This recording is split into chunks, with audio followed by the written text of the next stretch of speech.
Nothing is more satisfying than planting seeds of your favorite vegetables. You nurse and baby them, and you watch as they turn from miniature versions of the parent plants into full-fledged starters ready to stand on their own. And as anxious as we are to get these plants outside and into our spring garden, we simply cannot haul them outside straight from our greenhouse or grow rooms. Young sheltered plants must first be hardened off strategically before they can make their way outside and be planted into our garden. So let's look at the 3 main reasons why you need to harden off your young seedlings and starter plants, and how you can ensure that your plants are indeed ready for the great outdoors.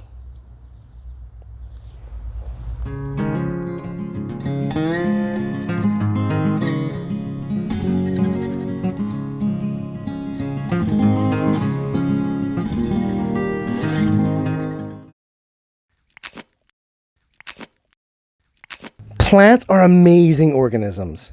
They can adapt to a wide array of conditions within their inherent range, but they can only do so gradually. Going from one extreme to the next in a small amount of time results in damaged foliage at the best, with stunted or dead plants at the worst.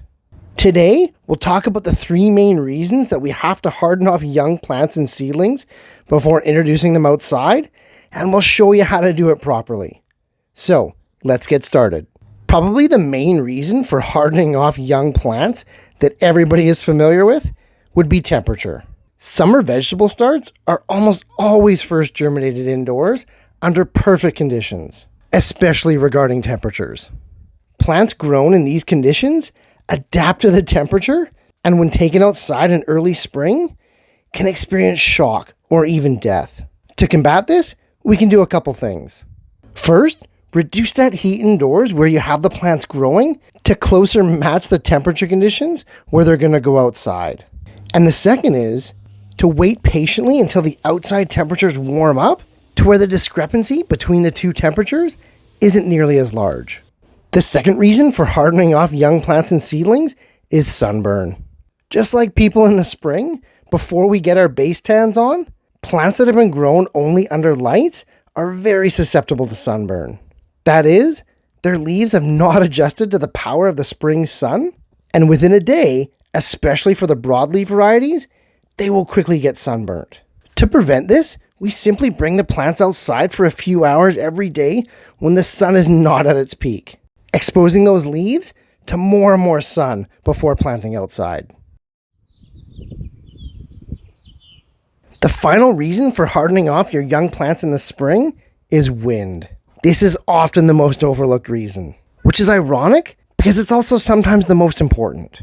Windburn is just as serious and prevalent, if not more so, than sunburn, and it can quickly decimate foliage to a crispy pile of carnage. Just like with the sun, plant leaves must be conditioned over time to be able to withstand the constant air movement that comes with being outside. To combat windburn, your plants must also be brought outside on relatively calm days to experience the desiccating effects of wind, but they need to do so on a gradual basis. A few hours at a time on the most calm of days initially, and gradually work your way up over the course of 2 weeks. Before you know it, your once fragile seedlings will be as tough as nails. Finally, do note that in the case of sun and windburn, you will almost always lose leaves early on. No matter how much you harden them off, some of those big leaves will inevitably fail. Fortunately, at the base of the plant, every new leaf that comes out is already pre-hardened and ready to go for the summer. Even if it's tropical or summertime where you live, if you've started your young plants and seedlings sheltered indoors, you're gonna have to harden off. If even one of the 3 reasons for hardening, such as change in temperature, change in light intensity, or if wind is prevalent, you gotta play it safe, you're gonna have to harden off your young plants. It's not at all difficult to do, and it won't take you very long to harden off these young plants and seedlings, but you have to be diligent and you have to be consistent. In the end, you're gonna have far superior, far stronger plants as a result, and come this summer, you're gonna have even bigger harvests. Hey, thanks for watching, guys.